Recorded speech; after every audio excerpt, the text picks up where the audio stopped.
روز 7 سپتامبر سال 2022 در محله مومن‌آباد جماعت چورکو در کنار شهر اسفره مراسم نماز جنازه یکباره 7 ساکن چورکو برگزار شد.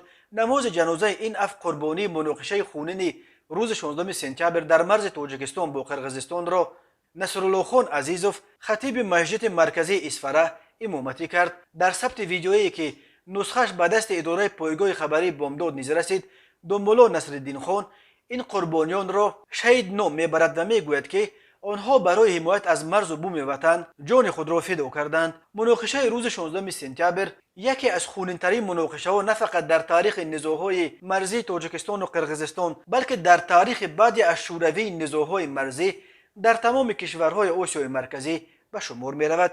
جانب تاجیکستان تا کنون درباره تلفات خود در مناقشه اخیر یگان معلومات رسمی نشر نکرده است، ولی ساکنان چورکو میگویند تنها از این جماعت دست کم 11 نفر از جمله 2 کودک کشته شدند. وزارت تندرستی قرقیزستان علاقه 24 نفر و جراحت برداشتن بیش از 100 نفر را از جانب قرقیزستان تصدیق کرده است. بنا به اطلاع منابع غیر رسمی، شماره کشته شده ها و زخمی ها از طرف تاجیکستان نیز خیلی زیاد است. اکثر قربانیان این مناقشه را جوانان تشکیل میدهند. متاسفانه در بین کشته شده ها و زخمی ها کودکان نیز هستند.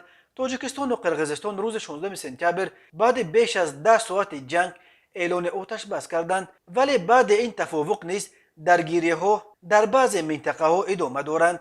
از جمله شام 16 سپتامبر بر اثر حمله هواپیمای بی سرنشین قرقیزستان به مسجد جامع افچ قلچه نویه باباجان غفوروف چند نفر جراحت برداشتند.